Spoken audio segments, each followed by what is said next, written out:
Hey guys, Beast here once again. I'm back with another video, and today I'll be doing something I didn't do in a while. I'll be making a guide video for you guys. A lot of you have requested for me to do a guide on GuMiHo's MECH, the double factory, the kind of like the new version, I guess, that he did, especially against a laser in GSL round of 32, I think, in like 3 out of the 4 or 5 games that I played. So today we'll be doing that. One thing I wanted to mention is, for those who have bought the war chest, this is something I was blind. It's not that I didn't know, I was just blind. Every time you get, you level up and you get new skins from the war chest, all you can do is, once you see what you unlocked, you can just equip it here. You don't need to go in collection. Somehow I managed to miss this, so I just wanted to give you guys a, a heads up. Maybe you missed it as well. Now let's get into the game. The way I'll be showing you guys this specific build order is, I won't be necessarily showing you guys a specific game, because the point of this guide is not to teach you how to play mech or react to a certain situation. The point is to teach you the build order, and then if you're interested in how to play mech in general, I already made video guides on that before, so you can check them out if you're interested. Let's put the AI very easy. Let's go with the yellow. Let's get started. So I picked Catalina just for no reason. Again, this is a build order guide, so I'm going to show you guys how to execute the build order and kind of when to transition when you're doing this build. Now, this build, I'll say it right from the start, this build is not very good if you go Reaper Expend into it, which is why no one does it like that. In order for this build to be like really good, what you need to go is go command center first and then into the build, because that gives you enough economy for you to get the armory quick enough and for you to get the double factory fast enough so you can pump out units and kind of not die to Zerg or fall behind. So first things first, what you want to do, just like always, is wall off your ramp. And you won't be taking any gas, you won't be making a barracks. You're going to go command center first, which you will follow up with the barracks. A quick mention, since this is a little bit of a downtime, if you're a mech player and you mech in all 3 matchups, my suggestion is to veto this map, because I think this map is very bad for mech, and it's very hard to defend a lot of drops. Oracle, Mutalisk harasses on it, so definitely, like I said, if you are a pure mech player, just veto this and save yourself the headache. So the CC first, you want to plant it on the natural, and with the next 150 minerals, which is around 18 supply, you want to plant the barracks. Make another SCV after that, and then on 19 supply, I'll be building my first gas. So I've seen some people do gas and then barracks even after CC first. That's too risky and there's no need for it. On 20 supply, you will be building a second gas. And basically the moment the gas is finished, you will start mining from both of them. Now, one thing to mention is the games that GuMiHo did this build in, he did not SCV scout. I think he might have scouted in 1 game. But this build is not good on small maps. So if you're playing on, really small maps, don't do this build, because you will probably just die a lot of the times.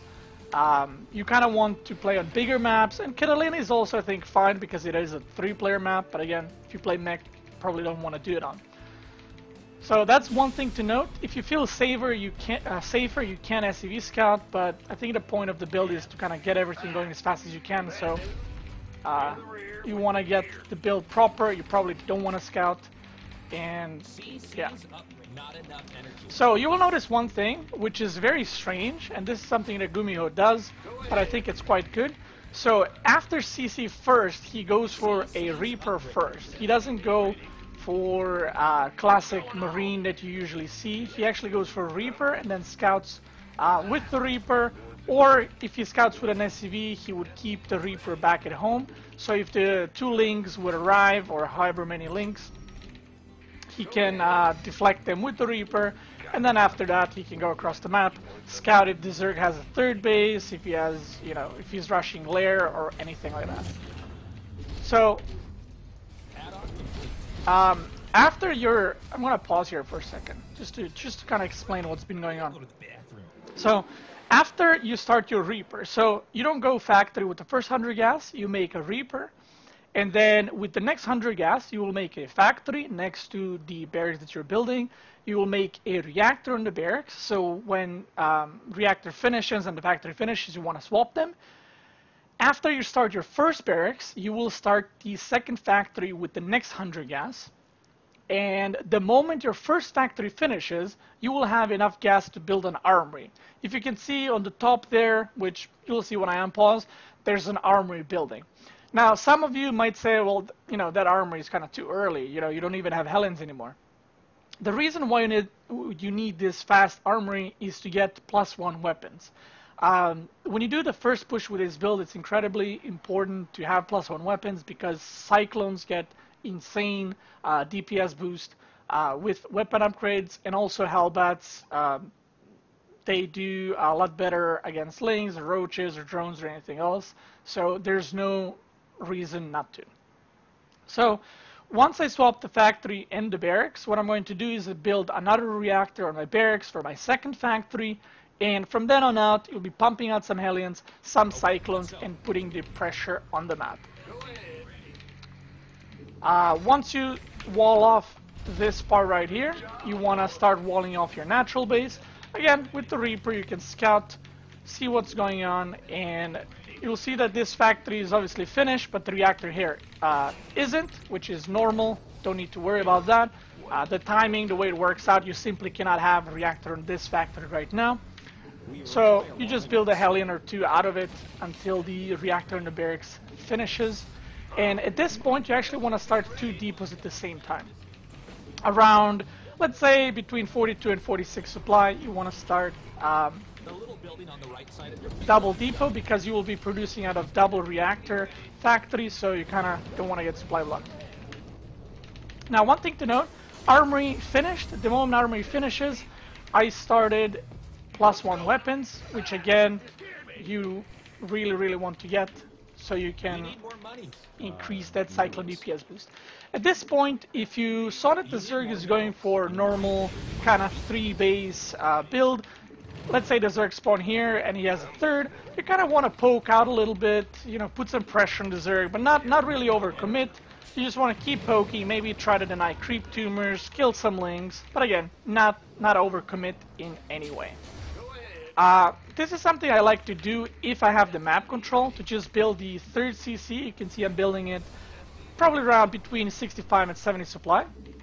I'm building the CC on the spot, and the reason for that is if your units are across the map and you're containing the Zerg kind of, you don't need to worry that you're gonna die to, you know, a run by, because, well, you're right in front of his base.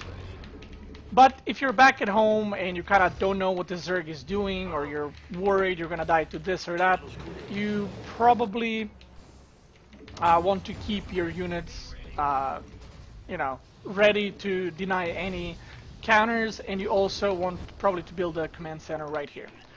Now, one thing to note, I'll pause right here. My +1 is almost done. So your first timing push is with +1. Once it finishes, that is your timing that you can do a lot of damage with.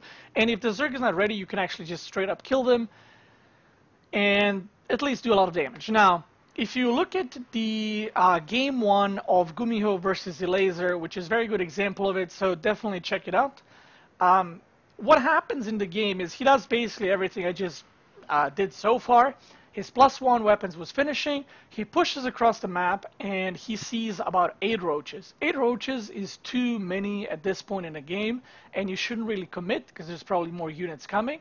So what he did is he tried to attack, saw there's too many units, and just pulled back. He didn't commit, he didn't overcommit, because at this point, if I lose all of these units, I literally have nothing. I have no map control, no units to defend, I don't know what the opponent is doing. So what he decided to do, try to push. If you see only Zerg and Queen, you were going to go for the push. Even if you saw 2-3 roaches, it's still fine. But that game, GuMiHo versus Laser, game 1 in GSL, he just saw too many roaches, he pulled back, saved his units, and one thing to note is some people ask, when do you transition? Like, that's what I don't understand, when pro players play. With this build specifically, if I push right now, and I'm going to play as if the Zerg had roaches, because if the Zerg has, Zerglings and Queens, you just push with Hellbats, Cyclones, and, there's not much strategizing there. Let's say I scouted the roaches now, there's a lot of roaches. What I would do, instead of producing 4 Hellions or Cyclones at this point out of my reactor factories, I will stop production for a little bit and make 3 more factories. If I'm doing really well and I'm pushing against Zergling Queen, I'll keep producing reactor Hellions to keep up the pressure, and whenever I have enough money for the factories, for the extra 3 factories, I'll throw them down. But let's say at this point, I saw there's roaches, so what I would do is maybe poke around, try to do some damage, but not overcommit. There's too many roaches, no need to risk. I don't want to throw away my units. This is not an all-in of any kind where I have to, kill the Zerg or the game is done. So what I'm going to do is slowly take my third, pull the units back, maybe get a +2 weapons as well. By the way, start it instantly. And right now I have +1. And what I'm doing right now is, with this many units, he can't really attack me. But if I lost him by overcommitting to a bunch of queens with transfuses and stuff, if he counterattacks, he can straight up win the game. So at this point, I'm getting ready to just tech switch to just mass siege tank. So I don't really want to be producing too many Cyclones at this point. I just want to be making Reactor Hellions for the gas that I have left. If you still have the Reaper alive, you can send it across the map to scout. And if you're not sure what the Zerg is doing, you can always throw down a scan into his natural, run the Reaper into the main. Just kind of check if he's doing Muta or anything else. And once again, the best way to check what the Zerg is doing is just poke, right? If you poke with these units that I have right now, you can always just run away. You can always just disengage. So let's say earlier I saw 8 roaches, now I'm poking in and I see, another 15 roaches. Well, okay, I'm gonna go back because, again, no need to commit. I know what he's doing. Roaches are very, very inefficient.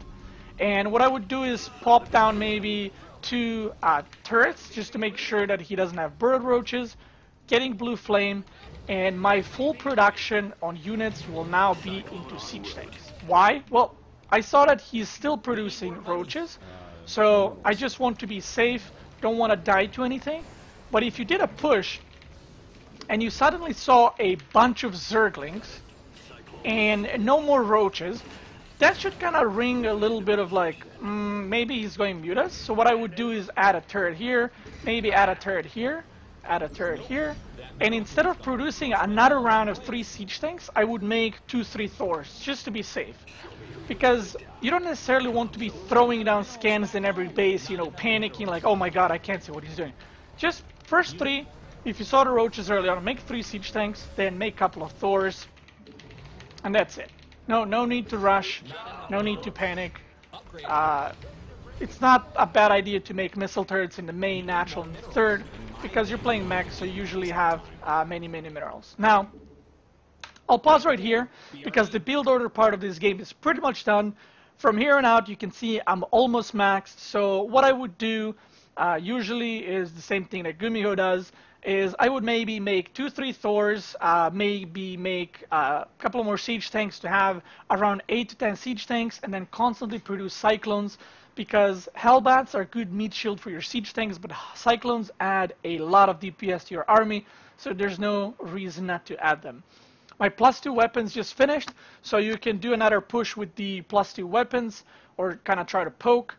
Or you can just wait for about 180, 190 supply and just push across the map, and that should be the timing before the Zerg reached Hive.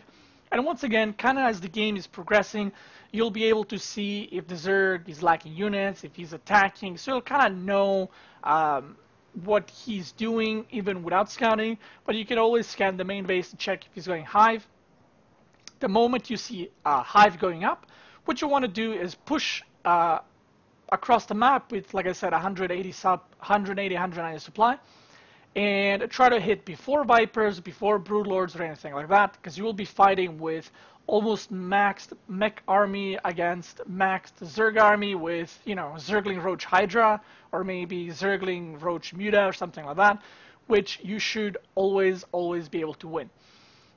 Once you see the hive, even if you're pushing out, just add like 2-3 starports, put 2 tech labs on them, and 1 reactor, start making some Vikings, maybe start transitioning into Ravens, because you do want to go to that like ultimate late game with the Ravens and Siege Tanks and Vikings, because you don't want to be stuck on this unit composition forever. You can see I'm getting a 4th base, and you just want to continuously expand at this point. If you have extra minerals, always add a couple of command centers for orbitals, because it's always a good investment. But that's pretty much it. Once again, 5 factories as you're pushing out. As he's transitioning to hive, add 2-3 starports, and that's it. That is it for this build order guide. I try to cover the most situations, or the most common situations that happen when you play this build. Early on, if you're struggling to do this build because you died to all-ins, like I said, you can SCV scout, but in my opinion, the reason why GuMiHo doesn't scout is because when you do this build, you need every mineral possible. I really hope you guys learned something new today. I'll try to make a couple of more guides in the next week or 2. Hope you enjoyed the video. Want to thank you guys for watching. I wish you to have a really nice day, and I'll see you guys next time. Oh, and another thing, I forgot to tell you guys, I will be uploading this replay and I'll be linking it into the description of this video, so you guys can kind of copy the build order easier, and then you have the YouTube video to kind of understand how you want to play the actual build order better. Once again, thank you for watching, and I'll see you guys next time.